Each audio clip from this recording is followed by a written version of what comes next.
पाकिस्तान खौफ से भर गया है। हर गुजरते घंटे के साथ पाकिस्तान की चिंता बढ़ती जा रही है। न जाने किस पल हिंदुस्तान की ओर से हमला कर दिया जाए।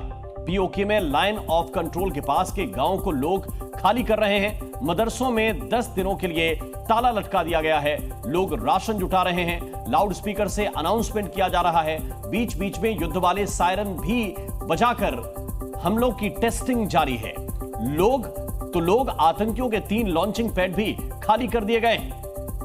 We are committed to take firm and decisive action against terrorists and those who support them. हड़कंप मचा हुआ है पाकिस्तान के कब्जे वाले कश्मीर पीओके में। हिंदुस्तान के ऑपरेशन बदला से पाकिस्तान के साथ साथ पीओके में भी भयंकर दहशत है। इसी दहशत का असर है कि पीओके में पर्यटकों की एंट्री पर रोक लगा दी गई है। मदरसों को 10 दिन के लिए बंद कर दिया गया है। होटलों में सेना ने डेरा डाल दिया है। शादियां कैंसिल कर मैरिज हॉल सेना के हवाले कर दिए गए हैं। सरकारी कर्मचारियों की छुट्टियां रद्द कर दी गई हैं। पाकिस्तान के कब्जे वाले कश्मीर का कथित प्रधानमंत्री चौधरी अनवारुल हक गिड़गिड़ा रहा है।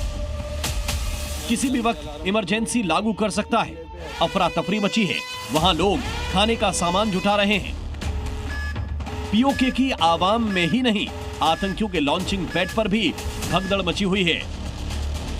जानकारी के मुताबिक भारत के हमले के डर से पीओके में खलबली मची हुई है। पहले दरसगाहों को बंद किया गया और अब जो टेररिस्ट के लॉन्चिंग पैड थे, कम से कम 3 लॉन्चिंग पैड ऐसे हैं जिनको खाली कर दिया गया है। एक रिपोर्ट के मुताबिक जो कुठवा, नौशेरा, इन इलाकों में जम्मू से सटे हुए लॉन्चिंग पैड थे, जहां 22 अप्रैल से पहले करीबन 20 से 25 जैश और लश्कर के मिलिटेंट्स थे, जिन्हें इस तरफ पाकिस्तानी रेंजर्स धकेलने की कोशिश में थे और आईबी या एलओसी से उन्हें इस तरफ भेजना था। उन्हें अब खाली कर दिया गया है। आतंकी बिल में छुपने के लिए मजबूर हो गए हैं, लेकिन ये तो शुरुआत भर है। कश्मीर के जिस हिस्से पर गिद्ध बनकर पाकिस्तान बैठा है, उस जमीन पर तिरंगा फहराने का वक्त आ गया है। लिहाजा उस पार से पिछले 8 दिनों में जो गोलियां चलाई जा रही हैं, हिंदुस्तान उसका जवाब गोले से दे रहा है। पीठ दिखाने के अलावा पाकिस्तानी रेंजर्स के पास दूसरा कोई विकल्प नहीं बचा है। पाकिस्तान में बॉर्डर के गांव खाली हो रहे हैं। आर्मी अपील कर रही है कि बच्चे घर में ही रहें, जिससे अटैक से भगदड़ के हालात न पैदा हों। पाकिस्तान के कब्जे वाला कश्मीर का इलाका भारत के रडार पर है, क्योंकि भारत बहुत पहले से पाकिस्तान को इस इलाके को खाली करने का अल्टीमेटम दे रहा है और अब उस अल्टीमेटम पर अमल की बारी आ चुकी है। जम्मू एंड कश्मीर के पीओके को आप भारत का हिस्सा नहीं मानते हो क्या? एग्रेसिव ना हो, जान दे देंगे इसके लिए। क्या बात कर रहे हो आप? एग्रेसिव होने की क्या बात कर रहे हो? जान दे देंगे इसके लिए। पीओके पर सिर्फ गैर कानूनी कब्जा कर लेने से पाकिस्तान की कोई लोकस स्टैंडाई नहीं बनती है।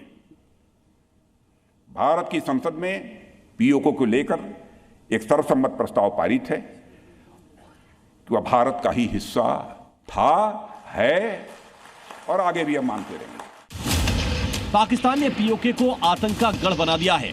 आतंकियों के सबसे ज्यादा ट्रेनिंग कैंप पाकिस्तानी आर्मी यहीं से ऑपरेट करती है। यहीं से भारत के खिलाफ आतंकी स्क्रिप्ट को अंजाम तक पहुंचाया जाता है। एलओसी यानी कि लाइन ऑफ कंट्रोल से सटा होने के कारण यह इलाका हिंदुस्तान के लिए नासूर बन चुका है। हर बार भारत के एक्शन की वजह से पीओके के घर घर में मातमी सन्नाटा पसर जाता है। लेकिन इस सब के बीच समझने वाली बात यह है कि पीओके में पाकिस्तान से आजादी की आवाजें बुलंद होती जा रही हैं और आने वाले समय में अगर इंडियन फौज यहां पर अटैक करती है तो यहां के अवाम का साथ मिल सकता है।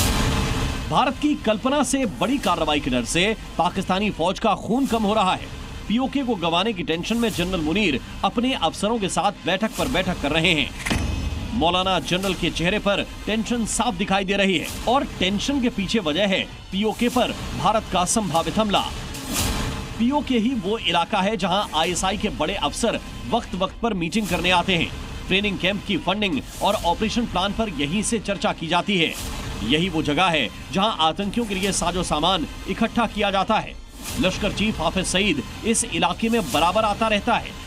यहीं से पाकिस्तानी रेंजर्स कवर फायर देकर आतंकियों की हिंदुस्तान में घुसपैठ कराते हैं। जाहिर है, जहां आतंकी पलेंगे वहां एक्शन सबसे पहले होगा।